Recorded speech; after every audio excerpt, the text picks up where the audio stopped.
Olá, meus caros, dando prosseguimento à série de meditações nos Evangelhos.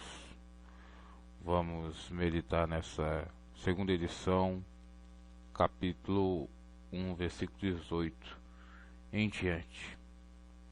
Apresentador e produtor desse momento da pregação é esse que vos fala, Bruno G. O nascimento de Jesus Cristo.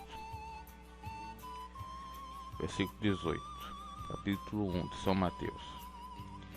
Ora, o nascimento de Jesus Cristo foi assim. Estando Maria, sua mãe, desposada com José, antes de se ajuntarem, achou-se ter concebido do Espírito Santo. Então José, seu marido, como era justo, e não queria infamar, intentou deixá-la secretamente. E projetando ele isto, eis que em sonho lhe apareceu o anjo do Senhor, dizendo: José, filho de Davi, não temas receber a Maria, tua mulher, porque o que nela está gerado é do Espírito Santo. E dará à luz um filho, e chamarás o seu nome Jesus, porque ele salvará o seu povo dos seus pecados. Tudo isto aconteceu para que se cumprisse o que foi dito da parte do Senhor pelo profeta, que disse: Eis que a Virgem conceberá e dará à luz um filho, e chamá-lo-ão pelo nome de Emanuel, que traduzido é Deus conosco. E José, despertando do sonho, fez como o anjo do Senhor lhe ordenara, e recebeu a sua mulher. E não a conheceu até que deu à luz seu filho, o primogênito, e pôs-lhe por nome Jesus. Mensagem tremenda, né? Acerca do nascimento do Deus é a salvação do ungido, do separado, do escolhido por Deus para salvar toda a humanidade. Maria achou graça diante de Deus. Dentre todas as mulheres, ela foi escolhida como a que achou mais graça diante do Senhor. Foi a portadora do menino Jesus. Foi agraciada por Deus com essa dádiva, com esse presente maravilhoso. Quem não queria ser a mãe de Jesus? Jesus, o Filho de Deus, carne, do Verbo que se transformou em carne. Quem não queria ser serva, portadora da salvação? E Maria, em sua época, assim foi escolhida por Deus. Deus já tinha um propósito com Maria, antes mesmo dela nascer. Deus tinha um propósito com a humanidade, antes mesmo de surgir a humanidade. Porque Deus é onisciente, onipotente, onipresente, sabe todas as coisas, está em todos os lugares e pode todas as coisas. Ele é sempre eterno, sabe tudo. Porque é desde o início e não tem fim. Então, meus caros, o nascimento de Jesus é um marco muito importante para os cristãos. Mais do que a portadora Maria. Pois a Bíblia, pois Cristo, sendo a palavra, pois Deus que criou essa palavra, por meio dessa palavra tudo criou, que foi Jesus, podemos entender assim.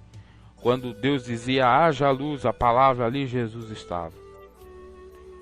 Quando Jesus disse, aliás, quando haja terra, ou fazendo a terra, a divisão de terra e mar, aquela palavra que ele dizia haja, Jesus estava ali, que era a palavra, o verbo.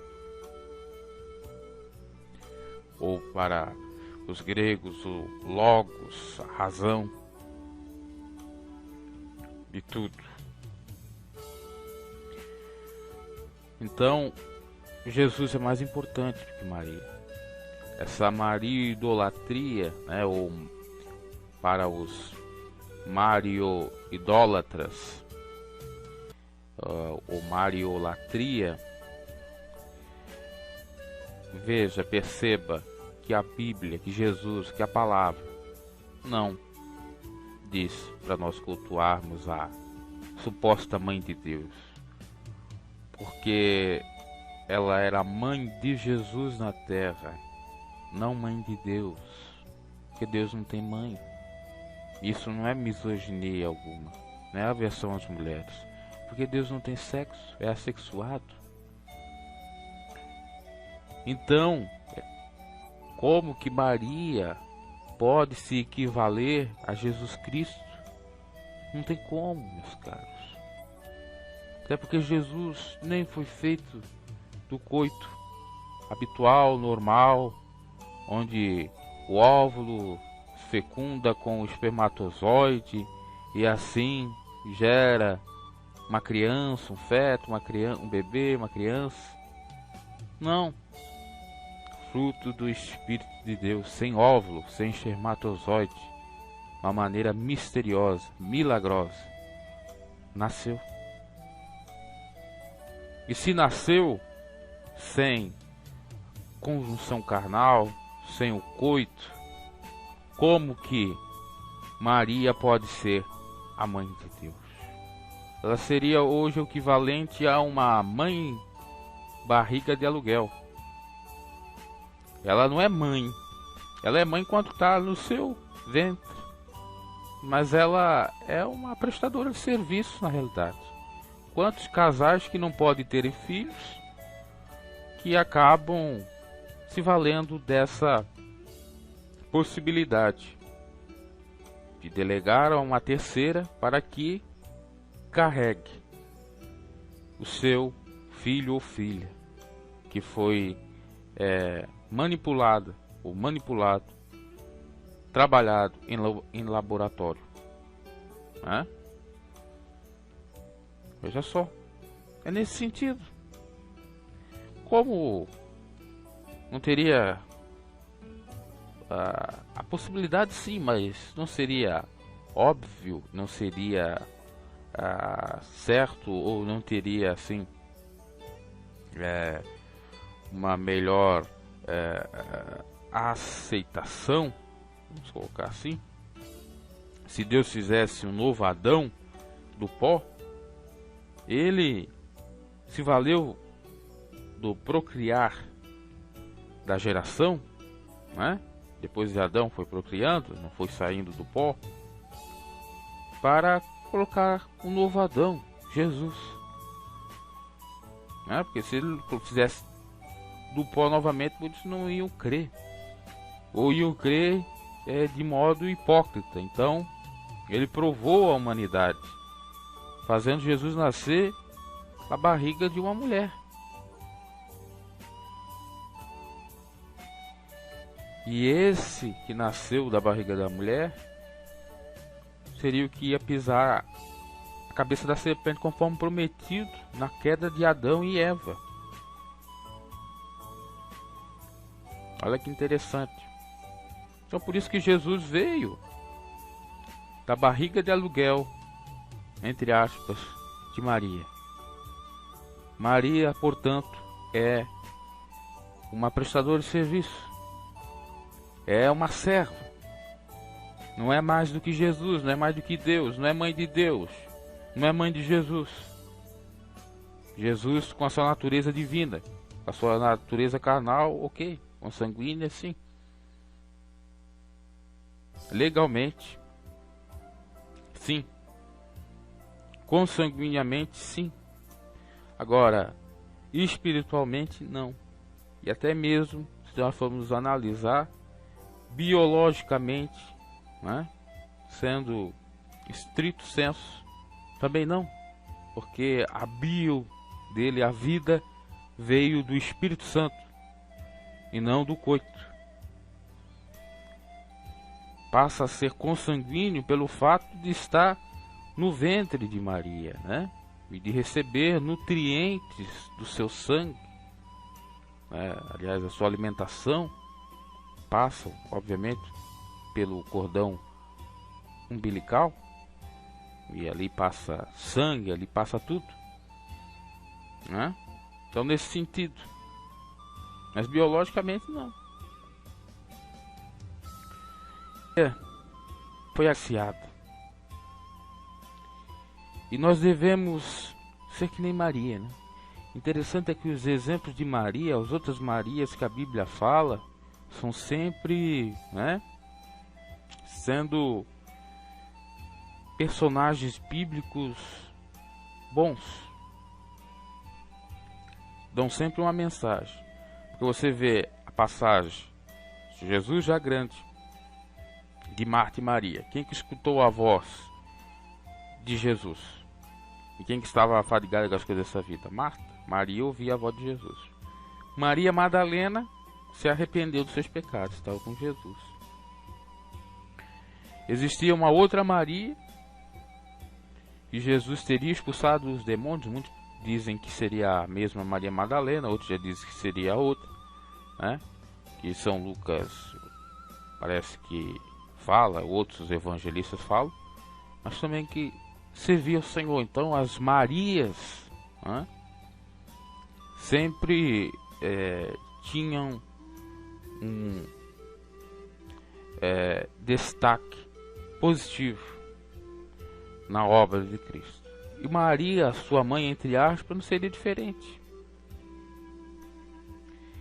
E quem segue a doutrina de Jesus pode ser Maria, porque ele disse que os meus familiares não são meus irmãos consanguíneos, legais, nem o meu pai José, nem minha mãe Maria, mas sim aqueles que obedecem, que fazem a vontade do meu Pai que está nos céus. Então você pode ser Maria, você pode ser José, você pode ser os irmãos de Jesus, você pode ser Tiago. E os mais filhos que Maria teve, parece que foram 6, né? Um pouco mais de 6, inclusive teve filhas. Você pode ser. Após ter gerado Jesus, né? Aí muitos dizem que Maria é a Imaculada, a de eterno. Não existe. Porque depois de ter parido Jesus, ela teve outros filhos. Se ela fosse Santa Virgem Maria, ela não teria tido outros filhos, né? Mas é virgem no sentido simbólico, isso é óbvio, né? Mas o que a Igreja Católica prega e os mariolátricos ou os idólatras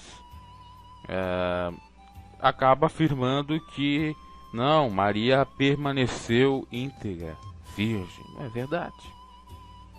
Então, se nós formos analisar bem esse texto aqui, mostra exatamente que o destaque é Jesus, não é Maria, não é José, são os coadjuvantes.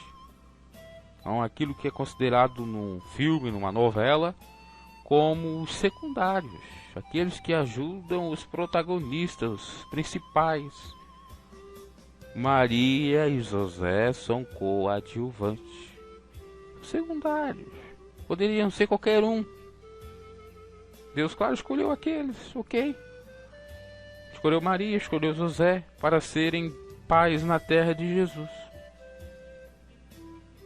Mas eles não têm nenhuma relevância. Porque para Deus todos eles são iguais. Devem e foram, obviamente, servos dele. Então o nascimento desse Jesus foi da seguinte maneira. Jesus, esse que é o Cristo, por mais que para os judeus não seja o Messias, o Cristo ungido, muitos inclusive, por conta de estar a palavra Jesus, acredito que esse não seja o Cristo, mas é o Cristo. Jesus Cristo, o Cristo, é o Cristo, é o Messias. Mas é Yeshua. Ah, mas é Josué. O que importa? Esse é o Cristo, é o Filho de Deus, que nós devemos aceitar, que ele veio de carne e osso, de sangue, habitou entre os homens para salvar todo aquele que nele crê. Ou que nele cresce, ou que nele crê, né? Porque é no presente. Ora, o nascimento de Jesus Cristo foi assim. Levi, São Mateus dá dizendo que Maria, veja que é São Mateus que chama Maria de mãe de Jesus. Jesus nunca chamou Maria de sua mãe. Em 3 episódios, eu vou ler, para você não pensar que eu estou tirando da minha cabeça, né? Até eu mencionei na última edição. Nós vamos ler as passagens em que Jesus não chama, aliás, do encontro com Jesus, com sua mãe, ou sua mãe à procura dele, e ele não a considera ou chama de mãe. A primeira passagem clássica é dele com 12 anos pregando no templo. São Mateus nem dá esse destaque, me parece. Nós vamos encontrar isso mais adiante, lá possivelmente em São Lucas ou em São João, que vai falar exatamente da infância de Jesus. Na realidade, acho que é só São João mesmo que fala da infância do nosso Senhor Jesus. Vamos ver se é de fato São João, né? Que a memória já não ajuda mais como outrora. Fato é que é só São Lucas que retrata da infância de Jesus. Pensei que São João falava alguma coisa, mas ao que tudo indica não fala. Nós vamos ver Jesus falando com sua mãe, dizendo o seguinte. Olha só que interessante. Versículo 50 do capítulo 2 de São Lucas. Aliás, é um pouco antes. Versículo 44. Pensando, porém, eles que viriam de companhia pelo caminho, andaram o caminho de um dia e procuravam-no entre os parentes e os conhecidos, e como não encontrassem, voltaram a Jerusalém em busca dele. E aconteceu que, passados 3 dias, o acharam no templo assentado no meio dos doutores, ouvindo-os e interrogando-os, e todos os que ouviam admiravam sua inteligência e resposta. E quando o viram, maravilharam-se, e disse-lhe sua mãe: Filho, por que fizeste assim para conosco? Eis que teu pai e eu, ansiosos, te procuramos. E ele disse: Por que é que me procurareis? Não sabeis que me convém tratar dos negócios de meu pai? E eles não compreenderam as palavras que ele lhes dizia. Olha, que ele não chama Maria, não chama José de pai. Ele diz: Por que vocês estão me procurando? O que eu tenho com vocês? Não tenho nada. Tá? Essa é a primeira passagem. Não chama a mãe dele de Maria. Aliás, perdão. Não chama Maria de mãe. Segunda passagem, agora sim em São João 2,4. Disse-lhe Jesus: Mulher. No versículo 3 você vai saber que é Maria, porque faltando o vinho, a mãe de Jesus lhe disse: Não tenho vinho. E disse Jesus: Mulher. Não chamou Maria de mãe. São João fala exatamente as palavras de Jesus. Mulher, que tenho eu contigo? Ainda não é chegada a minha hora. E uma outra passagem é também em São João, lá já na crucificação de Jesus, que Jesus vai falar com Maria. E é no capítulo 19, São João, versículo 26. E diz Jesus: Vendo ali sua mãe, isso conta São João, e disse: O discípulo a quem amava estava presente, disse a sua mãe: mulher, eis aí o teu filho. Novamente ele chama a mãe dele de mulher. Ele não chama ela de mãe. Por que ele não chama a mãe dele de mãe? Será porque ele era rebelde? Será porque ele não era um filho que honrava o seu pai e a sua mãe? Não é nada disso, porque ela de fato nada era uma serva. E o chamar mulher está também mostrando seu amor, seu afeto para com as mulheres e rompendo com a tradição judaica que era voltada mais para os homens, inclusive sacerdotes. No Evangelho de Jesus ele trata tudo por igual, todos por iguais, e inclusive as mulheres, e por isso a expressão mulher tem também essa conotação de rompimento, de preconceito.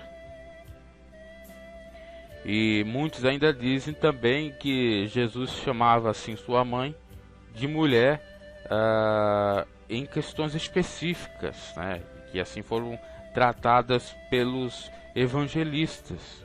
Agora, talvez no seu particular, aquilo que não foi relatado, ele chamava ela de mãe, possivelmente.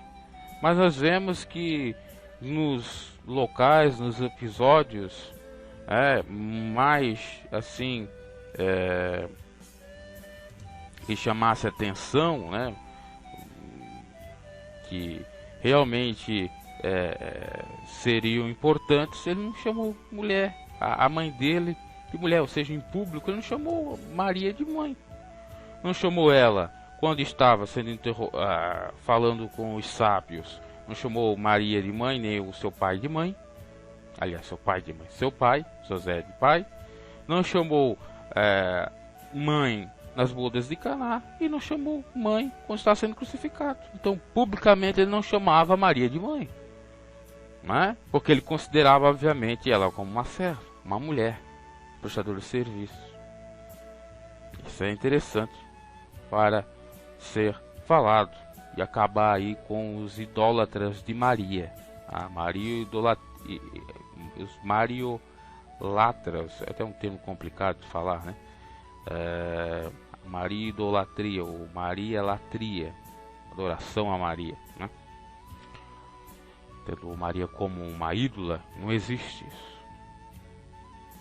Então Maria, agraciada por Deus, mãe consanguínea e legal de Jesus, não biologicamente e não espiritualmente, desposada com José, noiva de José, compromissada com José, né?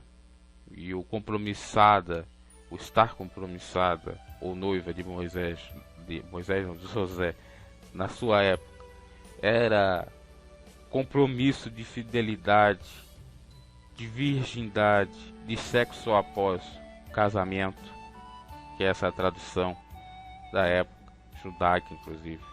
E o homem que tinha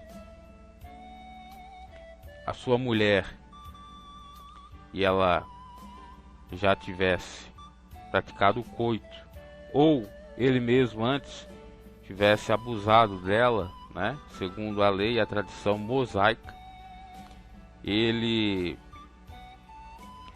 teria algumas sanções. Se ele descobrisse que sua esposa já teria descumprido aquilo que prometeu a ele de casamento, virginal, ele poderia divorciar dela, não dar continuidade ao casamento. Por isso que José ficou temeroso, e ele ainda não quis lançar isso em público, né? Que a sua esposa estava grávida e possivelmente teria adulterado ou fornicado, que seria a expressão talvez mais certa, prostituído antes do casamento. E aí ele ficaria com uma marca, né? Com uma pecha na sociedade, o que seria equivalente a hoje ao ser chamado de corno, mais ou menos assim. Então, Maria, de Jesus, esposada com José, antes de se ajuntarem, aqui está claro, antes deles contraírem núpcias, achou-se ter concebido do Espírito Santo. Ela achou, né? Já que não tinha copulado, como que ela poderia estar grávida? Então José, seu marido, que era um homem íntegro, justo, veja só, ele não queria infamá-la, não queria infamar a sua esposa, não queria chamar ela de adulterina, mas claro, possivelmente para ele também não ser chamado, né, de algo pejorativo.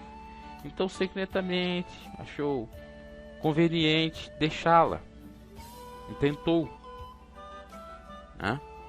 E projetando ele isto, eis que veio o anjo do Senhor, que outrora no Velho Testamento era a figura do próprio Cristo, dizendo para José não temer. Agora é um mistério, né? O anjo do Senhor no passado era o próprio Cristo, e agora vem um anjo do Senhor falar com José. Será que não era o próprio Cristo falando com José? Cristo corporificado de um anjo, e o feto que estava se desenvolvendo na barriga de Maria, uma outra vertente de Cristo, uma coisa assim complexa, até parece filosofia metafísica, né, sobrenatural, ou parte aí de algumas outras crenças, mas é algo que a gente pode pensar nesse sentido, né? E isso é possível, né? Ter duas vertentes ou várias vertentes do mesmo Deus, do mesmo Filho de Deus. O anjo falando dele próprio, Jesus falando dele próprio para José. Olha que interessante. E projetando ele isso, eis que o sonho lhe apareceu o anjo do Senhor dizendo: José, filho de Davi.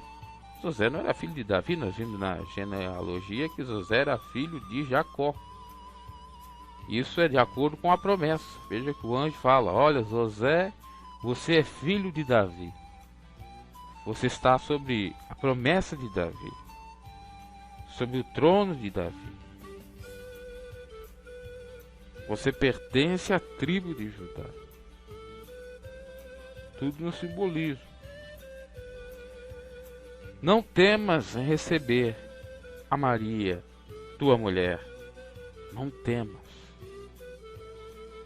Esse não temas aparece 365 vezes ou até 366 vezes na Bíblia, exatamente para configurar que Deus sempre diz para nós, em tudo que fazemos, para não temer, ou aquilo que nós estamos cocheando em dois pensamentos, para agirmos, tomarmos decisão, né? A decisão obviamente certa, e para não temer, porque Deus estará conosco. Então não temas, José. José, que o José do Egito no passado era um sonhador, né? Esse José aqui, o pai de Jesus, não era tão sonhador assim. Quando veio o sonho, veio para repreendê-lo. Então o próprio Jesus apareceu para José em sonho. Não temas receber Maria, tua mulher, porque o que nela está gerado é do Espírito Santo. Não é de conjunção carnal, não é de coito, ela não te traiu, ela não te enganou. Não temas. É difícil, né? Pensar naquela época, pensa naquela época, não é? Por mais que estava nos profetas, na lei, a promessa de vir o Messias, de vir o Salvador, não é? José aceitar essas palavras. Ele deve ter pensado: será mesmo? Vamos ver, mas confiar de alguma forma. Mas obviamente ele deveria estar com o pé para trás, receoso, temeroso com isso. Mas confiou, que a Bíblia fala que ele não voltou atrás, ou seja, que ele não voltou atrás, não, ele voltou atrás sim, do que ele pensou, mas ele não saiu, melhor dizendo, de estar com Maria. Ele não a deixou. Isso serve para nós, meus caros. Quantas das vezes nós somos atentados a não receber esse Jesus, a não deixar que Cristo cresça e apareça em nossa vida. Se comemora o Natal, né? Dia 25 de dezembro, data essa que vem do paganismo, tem respaldo bíblico, até porque nós não sabemos exatamente o dia que Jesus nasceu. Diz, se eu não me equivoco, o evangelista Lucas, né? Que no 6º mês, o anjo Gabriel, ele veio e avisou a Maria que ela seria agraciada. Aqui São Mateus não deixa muito bem claro isso. E que foi no 6º mês, então possivelmente Jesus deveria ter nascido em março. Mas isso é secundário, porque as datas para Deus pouco importa, e sim a representação, e sim o ser Jesus que devemos aceitar. E esse Jesus que tem na tradição pagã uma data para ser comemorada, quando ele nasce na nossa vida, nós temos uma data para ser comemorada, né? Por exemplo, na minha vida, Jesus nasceu ou começou a crescer, né? A se despertar em 29 de janeiro de 2005. Foi a data em que eu tive encontro de uma maneira até impensada, estabanada, de uma maneira, se fosse estabanada, até bem mais pior, né? Caótica, de trauma, por conta da perda de um ente querido. Eu tive encontro com o Senhor porque veio à luz de que eu era perecível, que eu precisava de salvação, que eu precisava de Cristo, que é a eternidade, que é a vida e a vida com abundância. Então é essa data que eu devo celebrar, né, pelo menos relembrar e cultuar o Filho de Deus o resto da minha vida, lembrar dele até que ele venha. E assim nós devemos fazer, não guardar datas, mas sim cultuar e agradecer a Deus por nós termos um encontro com ele. Assim como Maria foi a portadora de Jesus, e essa data foi memorável com certeza para a sua vida, porque ela sabia a data que Jesus nasceu, né, obviamente. Assim nós também temos que pensar quando nós aceitamos Jesus e agradecer por termos encontrado a luz. Então não devemos temer a nada, porque se já nascemos de novo, o que nós vamos temer? Se nascemos já da água e do Espírito, nascemos de Cristo, somos nova vida, Ele é o nosso foco, Ele é tudo em todos, Ele está conosco, o que devemos temer? Às vezes, Maria, na figura da igreja, passa sofrimentos por conta de Jesus, por conta da obra de Cristo, por conta do Espírito Santo que faz essa obra por Cristo, para Deus, em Cristo para Deus, usando a sua igreja, que não é 4 paredes, mas sim nós, já que o termo igreja vem do grego eklésia, que quer dizer mais do que assembleia, e sim para fora tirado, nesse pleonasmo mesmo, né? Nessa redundância. Nós somos tirados do mundo do pecado, e isso gera algum aborrecimento para quem não conhece, para quem é carnal, para quem não conhece a natureza de Deus divina. Era o que estava acontecendo com José, porque Deus tinha avisado para Maria que ela teria um fruto do Espírito Santo, um filho seria gerado do Paráclito divino. Mas José não sabia, porque Maria não avisou. Maria recebeu de bom grado e ficou na dela, porque era necessário também José deixar seu coração virar de carne e não de pedra, como estava. Por isso veio a exortação do Senhor: me parece que eu falei que ela não contou, mas parece que São Lucas retrata que parece que ela contou a José. Vamos conferir, porque São Mateus não relata isso. O anúncio do nascimento de Jesus é retratado em capítulo 1 de São Lucas 26 em diante, onde o anjo fala, né, que era Maria, a Virgem, e não temas porque ela tinha achado graça diante de Deus, né? E ainda, vamos ver se nós temos aqui, também fala da questão de Isabel, prima dela, que gerava um filho na velhice, que seria João Batista, né? E que também era estéril.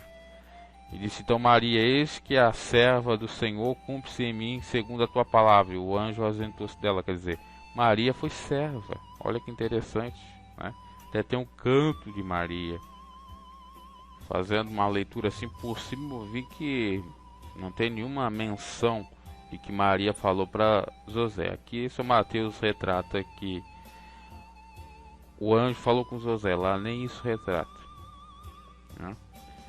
São algumas lacunas, né, que ficam aí, espaços em branco para nós conjecturarmos ou pensarmos, né? Procurar encaixar um texto com outro na sua lógica. Obviamente deve ter algum outro livro que não esteja no cânon, na lista de livros da Bíblia, que fala um pouco mais detalhadamente a respeito disso, né? Tem os teólogos que conseguem traduzir, ou que traduziram, melhor dizendo, o texto original do grego, e sabe compreender melhor. Eu estou aqui pautando só pela tradução em português da Almeida, né? E pelo que nós temos aqui relatado na Bíblia. Eu não estou procurando, como já disse até na última edição, estudo ou basamento em livros fora da Bíblia. Não que eu acho que seja errado, mas esse não é o meu intuito aqui nesse estudo.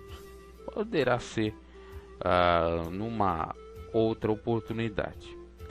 Lembrando que eu não falei aqui, mas deveria ter falado na última edição, que o livro de São Mateus, né, ele foi escrito depois de São Marcos. São Marcos antes de São Mateus. Não segue a cronologia temporal. Quer dizer, a cronologia da Bíblia não segue a cronologia temporal de fato do tempo, né? Porque se você for na sequência da Bíblia no Novo Testamento, você vê São Mateus e São Marcos. Na realidade deveria ser São Marcos, se fosse fazer de acordo com o tempo, que foi antes. São Mateus foi em 50, São Marcos foi antes de 50 depois de Cristo escrito. Voltando aqui a passagem do capítulo 1, versículo 18 em diante, do nascimento de Jesus. Nós estávamos no versículo 20. Então Maria não temeu, bem como José, depois de repreendido pelo anjo, também não temeu. E eu falava que a igreja, né, com a figura de Maria, realmente ela passa algumas aflições, porque até as pessoas entenderem o propósito, Cristo, até os carnais se espiritualizarem, haja tempo, haja paciência e haja também sofrimento. Foi o que ocorreu com a igreja primitiva, por exemplo, né? Até Paulo enxergar a verdade, quantas pessoas que ele matou ou consentiu, quantos cristãos, né?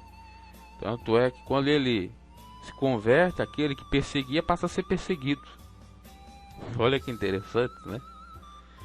É a mudança, né? E foi o que ocorreu aqui com Maria.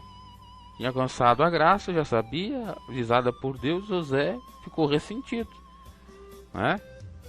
E depois que José tem um encontro com o Senhor, acredita naquele sonho, na resposta, na manifestação de Cristo ao próprio José, então ele recebe, aceita.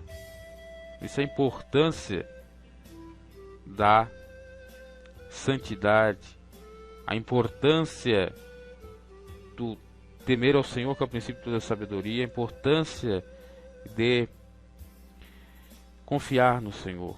Foi o que Maria fez, deixou nas mãos de Deus, né? Nós lemos lá, tua serva recebe as suas palavras. E é isso. Ela saberia, obviamente, que ia ter represália de José, da comunidade, ia sofrer preconceito.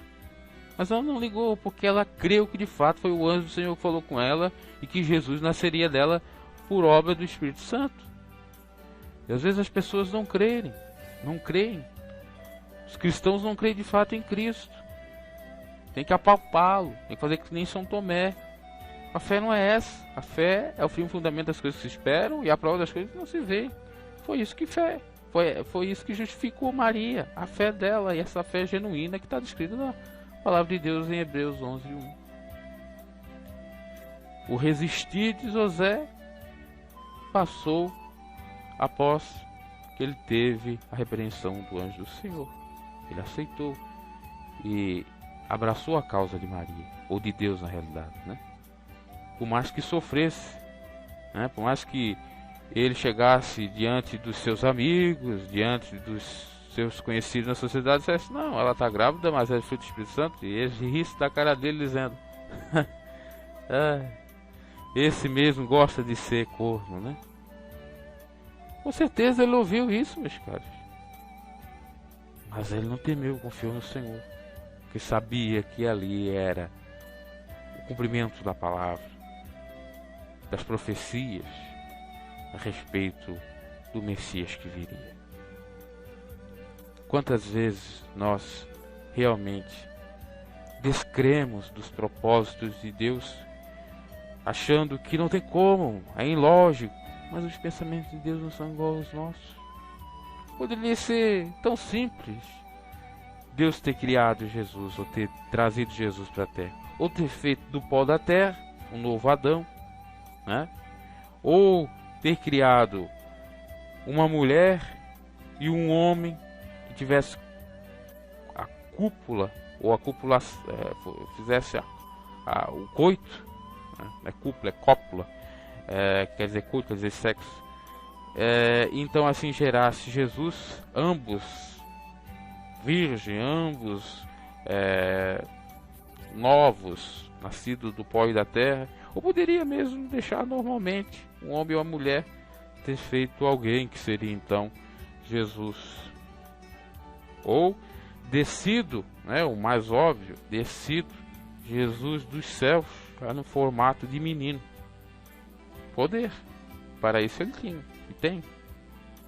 Mas não, fez exatamente dessa forma porque estava provando a todos, provando Maria, a fé de Maria, provando a fé de José, provando a fé da parentela dos entes queridos da família de Maria e de José, a sociedade, os judeus que achavam que ele ia vir no berço de ouro, que ia os tirar do jugo do Império Romano, né? Provou tudo para ver se realmente eles estavam a fim de aceitar aquele Cristo que era o verdadeiro, para ver se realmente eles iam aceitar Jesus pelo que ele era na sua essência, e não o que ele apresentava a ser, ou aparentava ser na sua aparência, com riquezas essas incorruptíveis, de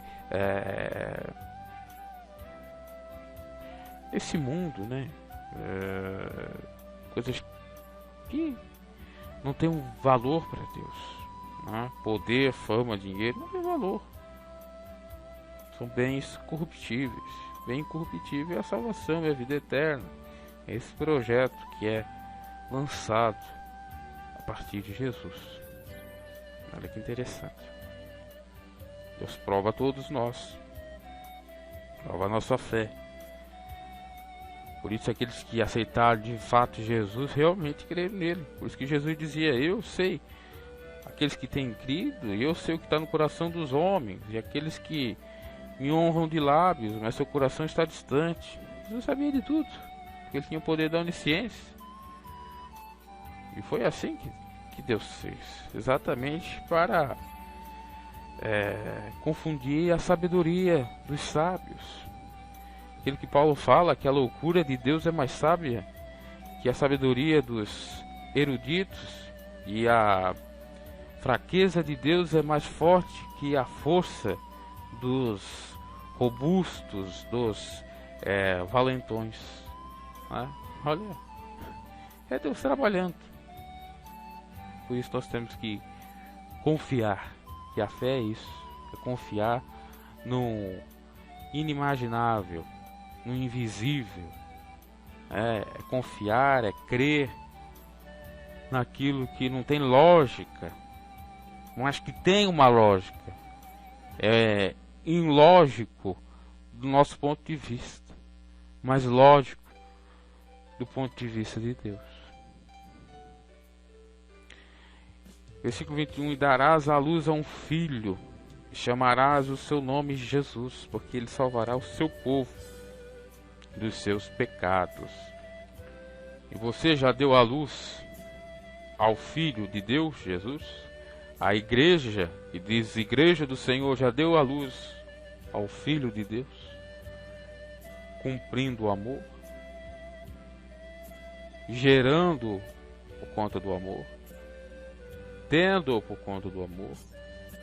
Você já gerou Jesus dentro de você, o Salvador do mundo, o Cordeiro que tira o pecado do povo. Maria entendeu a mensagem e de fato recebeu o Filho de Deus, pariu e colocou o nome dele de Jesus, salvação. Deus é a salvação, porque de fato ele viria salvar o povo dos seus pecados. Deus amou o mundo de tal maneira que entregou seu próprio Filho para salvar todo aquele que nele crê. Então, você tem que gerar esse Jesus, não só para você. A igreja, que diz Igreja de Deus, tem que gerar Jesus não só para ela, não só para os seus, mas para todos, para a salvação de todos. E gerar Jesus é disseminar o amor, propagá-lo. É mostrar o amor em prática, em obras, e não por meio dos lábios ou via oral, no plano teórico. Não. É muito fácil. Eu creio em Deus. Eu aceito Jesus. Eu parei Jesus. Mas as suas obras são totalmente contrárias daquilo que você diz. Pelos frutos conhecereis as árvores. Você que diz que tem Cristo, mas faz o mal para o seu próximo, calunia, suspeita mal, busca os seus próprios interesses, não suporta, não crê totalmente, no sentido de não dar credibilidade para a pessoa, para aquele irmão ou para o próprio Deus, confirmando até aquilo que Isaías disse: quem deu crédito à nossa pregação? Quem dá crédito à pregação de Cristo? Quem dá crédito à mensagem da cruz? Isso dada por Deus e pelos seus portadores, pregadores do Evangelho. Quem está dando crédito? Você tem dado crédito ao amor que está descrito com as suas características em 1 Coríntios 13? É para refletir: mas se eu cumprir aquilo literalmente, eu vou ser entre aspas, otário, tolo, porque as pessoas vão me fazer de bobo, porque você é ingênuo demais. Não é isso, meus caros. Ali não está dizendo para nós sermos ingênuos, está dizendo para nós de fato termos esse amor. Procurar examinar tudo, não sair falando coisas que não são bem verdade, ou praticando coisas que não é o mais correto para ser feito, ou que não são as coisas mais corretas para serem feitas. Então você já gerou Jesus na sua vida? Gerou ou não gerou? Você realmente teve o nascimento de Cristo em sua vida? Você renasceu? A data que você aceitou a Jesus foi realmente a data em que Ele nasceu na sua vida? Que Ele foi mudando? É claro que as coisas não acontecem do dia para a noite, vai aos poucos, de degrau em degrau. paulatinamente, aos pouquinhos. Como Salomão fala lá em Provérbios, que o justo vai indo, né, como o nascer do sol, né? Vai indo, quando chega no meio-dia, dá aquele clarão, aquela iluminação total. O justo é assim, ele vai aos poucos, se tornando luz, brilho, como o avançar do tempo, mesmo modo como o sol, né? Começa atrás das montanhas, despertando devagarinho, vai indo, até que ilumina tudo. Eu sei que existe esse processo. Agora eu estou falando com aqueles que já têm uma certa idade de cristão, ou que se auto-intitulam cristão, e não tem nem o básico do básico, para que realmente configure como um tal. Temos que pensar nesse sentido. É para todos nós isso. Sei que nós somos falhos. A Bíblia diz, Jesus diz, que a carne é fraca. O espírito é preparado, mas a carne é fraca. Mas vamos crucificar a carne, né? E a carne não é a carne, a da Friboi lá, né? Que agora foi inspecionada e foi impedida de ser comercializada por conta da família do Joesley lá, né? Estão envolvida aí nas operações da Lava Jato, e talvez a carne também esteja contaminada e outras coisas. Não é essa carne aí, não. É o corpo, os corpos. Quando a Bíblia fala de carne, não está falando de carne, né? Está falando de corpo, coisa dessa vida, prazeres desse mundo. Não crucifique. Se você tem Jesus, realmente você já está crucificado com Ele, você já nasceu de novo e você olha para os céus. O que vai lá dizer Paulo aos Colossenses? Se já de fato ressuscitasse com Cristo, então tens que olhar para os céus, tens que dar crédito à verdade que há em Cristo Jesus. Vamos até ler o versículo aos Colossenses capítulo 3, versículo 1 e 2. Portanto, se já ressuscitastes com Cristo, buscai as coisas que são lá de cima, ou de cima, onde Cristo está sentado à destra e à direita de Deus. Pensai nas coisas que são de cima, e não nas que são da terra. Versículo 3. Porque já estáis mortos, e a vossa vida está escondida com Cristo em Deus.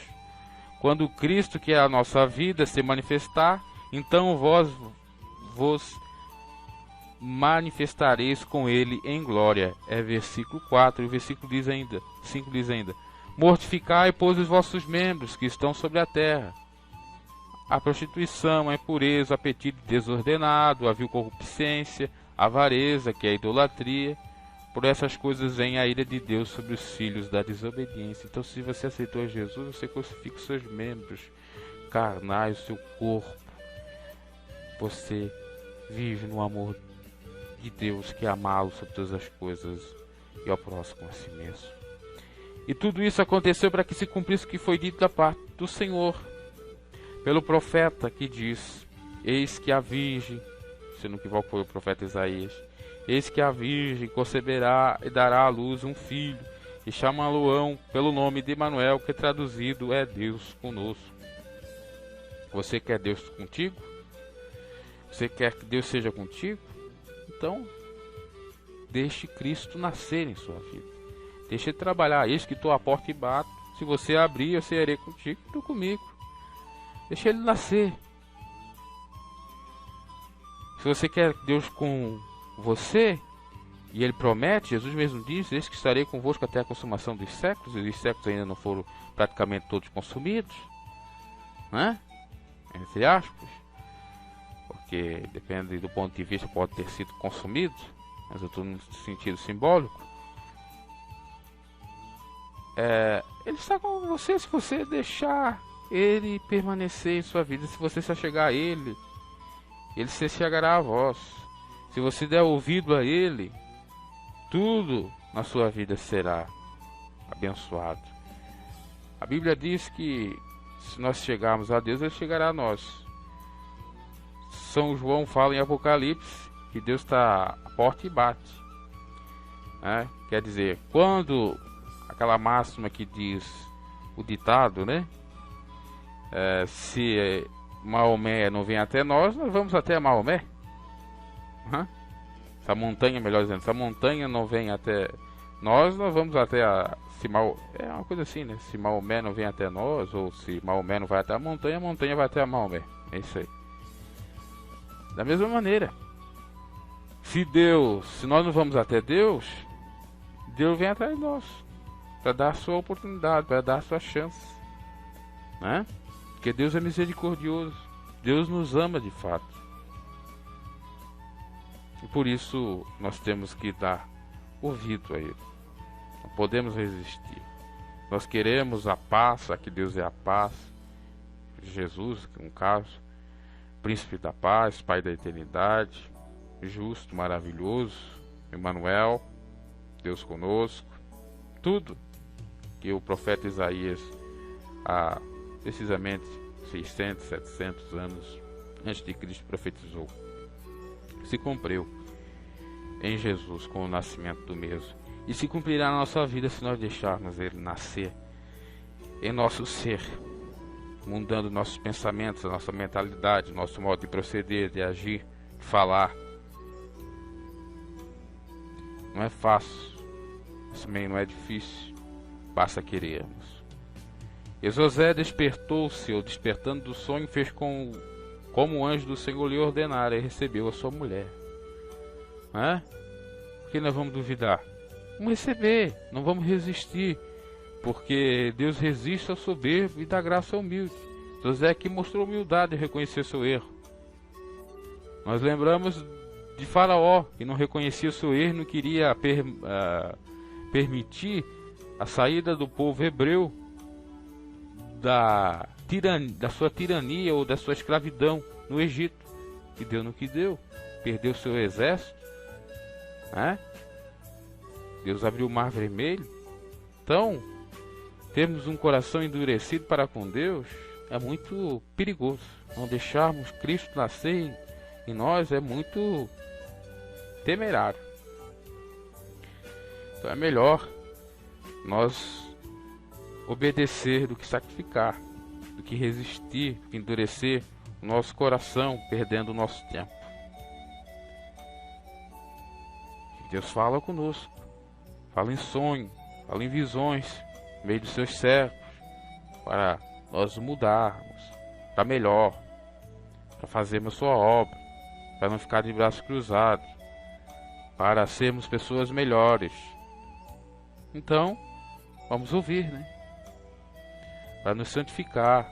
E duas maneiras de nos santificar é por meio da palavra, por meio da oração, como São Paulo fala. Oremos, lemos a palavra do Senhor, praticamos a palavra do Senhor. E também é só ficar no orar e não ler a palavra, também não adianta, porque o ler a palavra é para pôr em prática, e a oração é para confirmação dessa prática, é a confirmação da sua fé. Orar não é simplesmente mover os lábios ou repetir algumas rezas. Orar é muito mais do que isso, está além disso. É um diálogo particular, íntimo com Deus. É atitudes que realmente agradam a Deus, porque a oração também pode ser interpretada dessa forma, simbolicamente, em ações que passam a ser uma oração para Deus. Quando você faz algo de bom para o seu próximo, é uma oração, sobe esse sacrifício suave, santo, às narinas de Deus, com um bom cheiro de Cristo. Você exala esse cheiro. De fato, você entendeu o Evangelho, deixou Cristo nascer. Você sabe que a palavra só tem sentido quando ela é praticada, porque aqueles que são ouvintes não hão de ser justificados. E a oração só tem sentido, só é ouvida quando nós deixamos os nossos pecados de lado. Porque foi o que disse o profeta Isaías em Isaías 55:2, que Deus está com as mãos estendidas para nos abençoar, os ouvidos atentos para nos ouvir, mas os pecados, as nossas iniquidades fazem barreira, impedindo. Se nós assim entendemos, não fala no texto, mas dá para entender dessa forma, que Deus encolhe a sua mão e tapa os seus ouvidos para nós escutar, e é o pecado. Se nós praticamos a palavra do Senhor, automaticamente a nossa oração chega a Deus. Tudo que nós pedimos a Deus acontece, porque nós estamos sendo obedientes. E a oração é exatamente o cumprir da palavra. Veja que ambas se encaixam. É muito interessante isso. E se nós formos meditar isso em gramática, em sintaxe, português, por exemplo, né? Em português se fala a expressão oração, e se fala de palavra. Então vamos trazer algo nesse sentido para fazermos aqui uma comparação, traçarmos um paralelo, fazermos uma alegoria ou metáfora acerca da palavra e da oração. Para você ver, olha que interessante, dado para você ouvir, né? Esse você vê é força de expressão. Olha que interessante, nós vamos procurar a etimologia da palavra palavra, do grego parabolé, do latim parábola. Veja que Jesus falava, a parábola era palavras, claro, no sentido simbólico. Em linguagem, ou em língua portuguesa, unidade mínima com som e significado que pode sozinha constituir enunciado, forma livre. Unidade pertencente a uma das grandes classes gramaticais, como por exemplo substantivo, verbo, adjetivo, advérbio, abstraídas as diferentes realizações, marcas flexionais que ela possa apresentar, lexema. Então quer dizer, a palavra ela pode ser um verbo, pode ser um adjetivo, né? Pode ser várias outras coisas em português, né?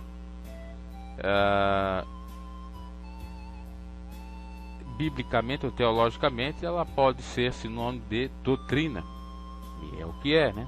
Fato. E essa palavra, essa doutrina, essa ensinança só tem valia quando ela se cumpre, quando de fato há prática. E nós vamos ver agora a oração. Em linguagem é a construção gramatical composta de sujeito e predicado, cláusula, desus, sentença. Por exemplo, oração absoluta, oração que constitui sozinho um período. As crianças brincavam no pátio, chove, se diz apenas absoluta. Oração coordenada, existem várias outras classificações de oração. Aqui está numa relação de coordenação, gosta de ler, mas não tem bom gosto literário, né? Estuda e trabalha. Então a oração, ela é a construção gramatical composta de sujeito e predicado. Gosta, por exemplo, né? No caso dela ser coordenada, gosta de ler. Gostar seria o sujeito que gosta. E o predicado, mas não tem bom gosto literário, né? Mais ou menos nesse sentido, quer dizer, há uma relação, né, de duas pessoas.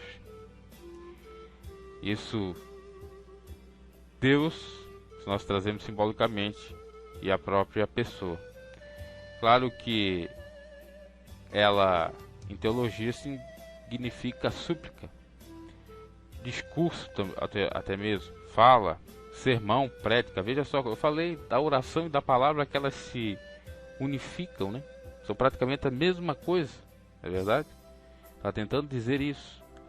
E é de fato, isso até nos seus variados significados, fora de linguagem, como até em linguagem. Tem alguma conotação, porque está ligada com a palavra. Se não existe palavra, não existe oração. Se não existe a oração, não existe palavra. Ambas caminham juntas. Olha que interessante, porque oração também significa fala. Nós não falamos de palavra, que significa doutrina. O que é doutrina se não fala? Se não ensinamento? Pode ser escrito, né? Mas também pode ser falado, pode ser discurso, sermão. Palavra é um sermão, a oração também é um sermão prédica. E a oração vem do latim oratione. Então veja só, uma coisa encaixa com a outra. E assim, para nos santificar, por meio da palavra e da oração. Na realidade, ambas são juntas, né? Então, você tem que ter em mente, para você orar ao Senhor, você tem que ter palavra, tem que ser um homem de palavra, entre aspas, né? E para você ter palavra, você tem que ter oração, porque se você não ora, não exercita, você não tem palavra. Se você não discursa, você não tem palavra. Se você não quer orar, você não tem palavra. É interessante, até uma meditação que eu vou trazer, exatamente num programa que eu tenho, num quadro intitulado Examinai, traçando exatamente essa perspectiva aí, dessas duas palavras. O fato é que ambas ações é que nos santificam. Exercer na prática o ensino, a doutrina, a palavra, e exercer na prática essa oração, que pode ser por meio da prática daquela palavra, porque eu posso estar orando a Deus, discursando a Deus, ao discursar tão somente para o meu próximo. Quando você já viu muitos sermões, ou já ouviu, melhor dizendo, quando o pastor está pregando, o homem de Deus, a mulher de Deus está pregando, e a mensagem parece mais uma oração do que uma pregação. E às vezes você já chegou a perceber que a oração parece mais uma pregação do que uma oração, que ela se confunde, na verdade. Está aí, comprovado, claramente. E isso é que nos santifica, porque Deus trabalha dessa forma. Eu me recordo que, certa feita,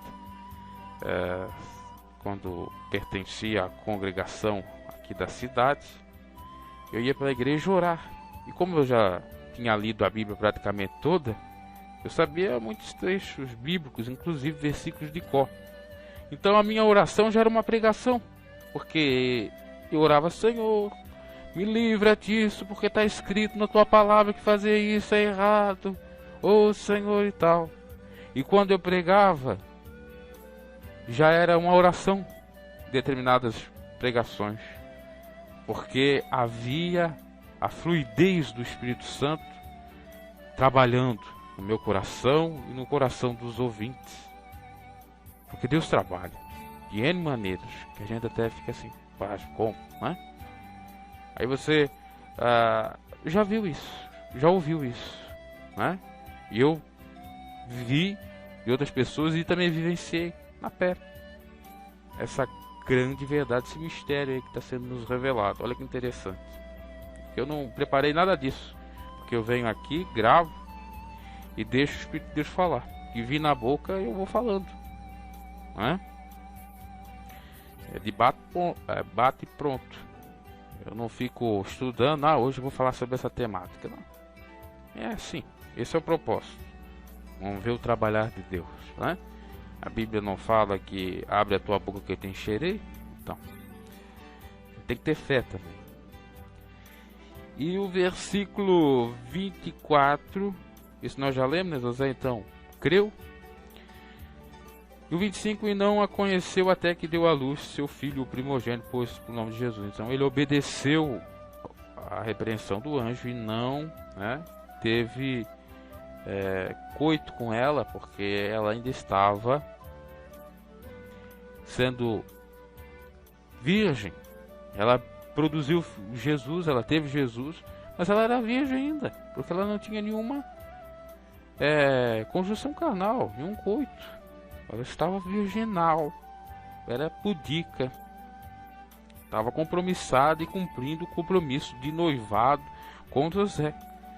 Depois, quando casaram, então tiveram as práticas nupciais ou de coito. E às vezes é difícil, né? Nós obedecemos à voz de Deus. Queremos colocar a carroça na frente dos bois, apressarmos. E digo em todo o aspecto, não só na questão do casamento, na questão do relacionamento, de um namoro.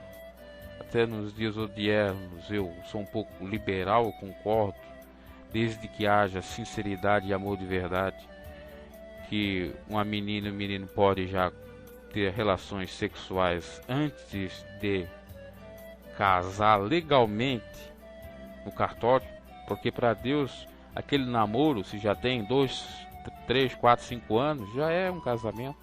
Bem como quando ambos os cônjuges, apesar de legalmente não assim serem, estiverem juntos, né, aquilo que outrora se chamava de amontoados, né, de amigados, estiverem juntos, desde que ela não tenha outro casamento, né, e ele também, sejam eles solteiros de fato, não teria um problema, que ele já é casamento, tá? É casamento, para Deus é casamento. Mas que a igreja, o homem, diga que não, ainda mais se tem filho, já está configurado. A questão do casamento está ligada exatamente ao coito. Por que se casa? Se casa exatamente para ter filhos. E por isso era o temor de José na sua época, né? Ainda mais naquela época dele, que era muito mais conservadora do que outrora. Do que hoje. Então, né? Era por conta de ter família, de construir uma família, de ter prole e tal. Se não existisse esse propósito, não existiria a função do casamento, não existiria o instituto do casamento, não existiria a figura do matrimônio. Não existia mesmo. Existe por conta da família, ok? Mas é bom você atentar para isso e ser sincero, né? Se você, por exemplo, com relação a isso que eu estava falando há pouco, né, quiser enganar, você pode enganar, mas vai ter uma consequência. Você pode enganar sua namorada, o seu namorado, né, o seu noivo. Você não quer legalizar porque quer pular cerca, porque assim, não legalizado, você não tem compromissos legais. Por exemplo, se tiver um filho, ainda com o filho tudo bem, mas com a esposa que está ali vivendo com ela, de dar os seus bens, houver a partilha de bens e vice-versa, a mulher também, ou até mesmo escapar, né, não registrar os filhos, não colocar o sobrenome nos filhos para escapar dessas obrigações legais. Aí você está erradíssimo e Deus vai cobrar, porque a Bíblia é clara, é para nós sermos sinceros, estarmos envolto no amor divino.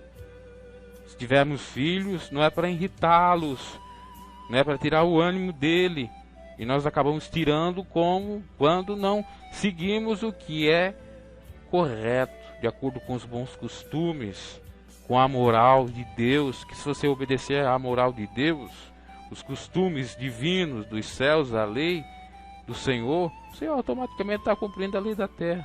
Quando você quer buscar burlar a lei da terra, você já está burlando há muito tempo a lei de Deus. Quando você está maquinando para não cumprir aquilo que está estabelecido na terra e que foi providenciado pelo próprio Deus, porque Deus deixou as potestades, as autoridades, para assim estarem e controlarem e administrarem a sociedade, porque se não existisse, viraríamos aí uma sociedade anárquica e não teríamos direitos, né? Só existiria deveres ou nem deveres, não existiria nada, né? Na realidade, para não ser assim, então Deus permitiu. Paulo fala nesse sentido. Quando você descumpre algo dessas autoridades que foram levantadas de fato por Deus, mas a lei é draconiana. Quando a lei é draconiana, mais vale temer a Deus do que obedecer aos homens, como São Pedro bem falou. Agora, quando a lei a gente vê, percebe que tem respaldo bíblico, nós devemos obedecer. Aliás, nem obedecer, nós temos que exceder a essa obediência. Foi o que Jesus disse: se a vossa justiça não for excedente, não for maior do que a dos fariseus, de maneira alguma entrarei no reino dos céus. Temos que ter o zelo dos fariseus, mas de modo ainda muito mais, ou maior, além do que eram os fariseus. Então veja só.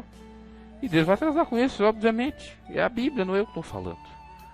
Então por isso, quando a gente cumpre a palavra de Deus, é uma oração para Deus. E quando a gente ora para Deus, a gente está cumprindo a palavra de Deus. É tudo junto. Olha que interessante. Então você atento que se você tem Jesus em sua vida, você é uma pessoa melhor para a sociedade, para a sua família. Você pensa duas vezes em ter uma família. Você procura ter condições para dar mantimentos ou subsídios para os seus filhos e para construir, claro, por consequente, a sua família, né? Que é a célula máter maior, principal da sociedade. E foi Deus quem instituiu. Então, vamos voltar para Deus, que Ele voltará para nós. Vamos dar crédito à sua voz. Vamos aceitar de verdade Jesus Cristo. Jesus foi exemplo em tudo. E assim nós temos que ser. Jesus compreende todos, perdoa todos, mas tem que ter arrependimento. Vai e não peques mais, como ele disse para Maria Madalena. Ah, mas eu fui um pai muito bom por determinado tempo e depois eu não fui tão assim, fui omisso e agora eu não quero nem mais saber porque eu já fiz a minha parte para com meu filho. Essa parte, esse período que eu vivi omisso, né, sem prestar-lhe atenção ou assistência, é porque ele não me honrou. Deus conhece todas as coisas. Deus sabe quem é um filho de verdade e quem não é um filho de verdade. Só que Deus tem amor para os seus filhos, inclusive aqueles que não estão no seu aprisco, como é o fato narrado por Jesus da parábola do filho pródigo, né? E Deus recebeu o filho pródigo com mais gosto do que aqueles filhos que estavam ali, porque Deus tem amor para com eles. Então nesse amor, os pais devem se espelhar. Por mais que já fizeram muita coisa para o filho, mas ainda deve fazer o seu compromisso, a sua missão aqui na terra. E quando o filho cumpre aquilo que o pai realmente quis e pediu, o pai realmente tem que agradecer a Deus porque ele cumpriu a missão. Eu escutei faz algum tempo. Você recorda do locutor, ainda deve possivelmente estar trabalhando com locução, né? Locutor esportivo, o Silvio Luiz, que ele diz: olha no lance! Pois é, 80 e poucos anos, numa entrevista, ele contou: eu sou muito grato a Deus, eu tenho que agradecer a Deus, porque hoje eu sou avô, e quando eu vejo os meus filhos me dando neto, eu penso com Deus que eu cumpri a minha missão, que eu fiz aquilo que deveria ser feito como um pai, que eu ajudei meus filhos a ele ter a sua própria emancipação, a ele viver como um homem. E aquilo, quando eu ouvi, eu até me emocionei. Muito interessante. Se de fato ele cumpriu aquilo, ele deve ter cumprido. Ah, mas ele era um pouquinho abastado, ele tinha bens aquisitivos para ajudar. Mas não é nesse sentido que ele falou. Obviamente que ele ajudou seus filhos, né, no aspecto material, mas foi no teor da entrevista que dá a entender, foi com a ajuda de comunicação, de diálogo, de amor, de troca de afeto. Então o verdadeiro pai realmente se espelha em Deus para ser um pai bom para o seu filho. E o filho bom se espelha em Jesus, porque é o exemplo de pai e filho mais lindo. E um exemplo de mãe, Maria. Pronto, fecha tudo aí. E recebeu Jesus Cristo, o Filho perfeito de Deus. E ouviu a voz de Deus, aceitou, foi submissa. Mas por conta de se esfriar o amor, a iniquidade tem se multiplicado. E esses iníquos hão de sofrer a consequência. Porque tudo é baseado pelo amor. Por amor, José recebeu a repreensão do anjo. Por amor, Maria acatou a voz de Deus. Por amor a Deus, Jesus nasceu pelo formato que foi do ventre, da barriga de Maria. E tudo se deu por conta do amor. Se não existisse amor, se existisse recusa, ódio, aversão, nada teria acontecido do jeito que foi. Não teria sido Maria, não teria sido José, os pais carnais de Jesus. Jesus deveria talvez vir ou em outra pessoa ou de outra forma. Né? Deus tinha que prever uma outra saída para cumprir esse plano. Então, meus caros, às vezes a vida do sujeito não vai bem. Ah, meu Deus, é porque ele não soube dar ouvido à voz de Deus. Ele complicou mais. Né? Às vezes o pai se queixa, ah, meu filho não se deu do jeito que eu queria. Mas não deu porque o pai de alguma maneira o sabotou. Ou porque foi conivente demais com seus erros, ou passou a mão na cabecinha dele por demais, ou porque não deu amor e se revoltou. O problema ali é dos pais. Da mesma maneira os filhos, às vezes, né, tem a queixa, ah, porque meu pai... Mas o pai fez a sua parte. Né? Eu estou falando, anteriormente eu falei de um pai que não fez a sua parte. E tem um pai que faz a sua parte, mas o filho não faz a parte dele. Porque é uma via de mão dupla. Eu falo que filho, também então, filha, pai, mãe, tudo junto, né? Pais e filhos. Então, ah, mas você não fez. Então tem que fazer as coisas acontecer. Assim como Deus fez a parte dele, se Jesus não fizesse a parte dele, não tinha valia nenhuma. Né? Bem como, se Deus não fizesse a sua parte, viesse Jesus não fizesse a parte, também não tinha. Aliás, isso é até meio complicado, é uma exceção à regra. Então veja que as coisas vão se encaixando quando há exatamente o amor sincero. Por conta da iniquidade, do pecado, dos interesses próprios, do mundanismo, da prostituição, da insanidade, porque não deixa de ser insanidade o sujeito que quer amar mais as coisas dessa vida, sabendo que tudo aqui é passageiro e efêmero, se apegando, né? O evangelho, eu sempre repito, já repeti em várias pregações que já fiz, duas palavras traduzem a boa nova, o evangelho de Cristo, é desapego e equilíbrio. Desapego e equilíbrio, coloca na sua cabeça, desapego e equilíbrio. A pessoa que é equilibrada é a desapegada. E a pessoa que é desapegada ela é equilibrada. Porque até o desapego dela não é um desapego total, é um desapego, né, que não seja o extremismo do desapego. Porque, por exemplo, vou me desapegar de tudo, então vou viver de mendigo o resto da minha vida, porque eu sou desapegado, eu não sou materialista. É nesse sentido. Desapego é você não ter o amor as coisas dessa vida, materiais, no dinheiro.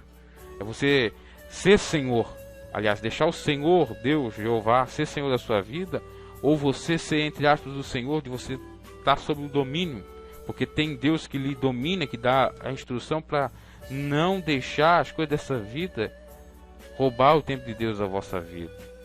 Você tem autoridade para expulsar, dada essa por Deus, tudo aquilo que atrapalha na sua vida, tudo aquilo que é demais, tudo que é excesso, que é veneno. Eu vou pegar o bem material, eu vou pegar o dinheiro, eu vou pegar isso, e por conta disso eu vou matar pessoas, eu vou destruir lares, eu vou destruir famílias, eu vou fazer isso, eu vou fazer aquilo. Será que eu não vou ter consequências? A Deus da palavra de Deus eu vou, se não aqui, na vida vindoura, futura. Então nós temos que tomar muito cuidado. Temos novamente, repito, deixar Jesus nascer em nossa vida. E o Evangelho, a Boa Nova, é desapego e equilíbrio. Jesus era desapegado e equilibrado. Jesus não tinha um travesseiro para reclinar a sua cabeça. No entanto, ele era equilibrado, porque sempre ele arranjava alguém para lhe ajudar. Né?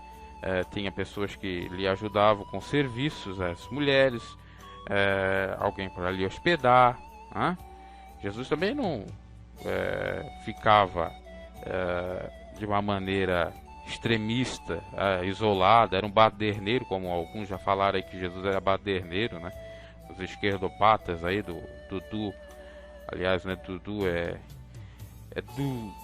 Duvier, né? sobrenome dele, eu já não me recordo o nome dele, o sobrenome dele é esse. Que falou que Jesus era baderneiro, que Jesus era comunista, que... nada a ver, não tem respaldo bíblico. Jesus não era comunista, nem socialista, nem capitalista. Jesus era o evangelho, Jesus era a vontade de Deus para todos que quisessem assim segui-lo, para ter Deus em sua vida.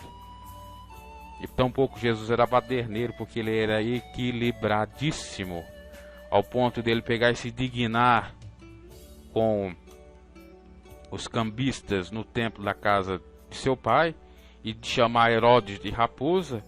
Ele, ao mesmo tempo, ele perdoava o soldado Malco que o prendeu, mandando Pedro colocar a orelha de volta no lugar. Ele, de algum modo, perdoou Judas, porque já sabia que ia ser traído. Perdoou no sentido de Deus ia perdoar, né? Só faltou o perdão, né? É diferente. Ele andava com os sonegadores de impostos, andava com todas as pessoas. Então veja que Jesus era equilibrado, porque se ele não fosse equilibrado, ele tinha destruído todo mundo, não é? Feito muita coisa errada, mas não. E aquele que cumpre a palavra de Deus, né? Não colocando o sol sobre a vossa ira. Podemos nos indignar, mas não pecar com isso. Então teríamos várias coisas para falar, vamos deixar para a próxima edição, né? Falando de Jesus, que os evangelhos é só Jesus nós falamos, né? Que Deus os abençoe e até a próxima.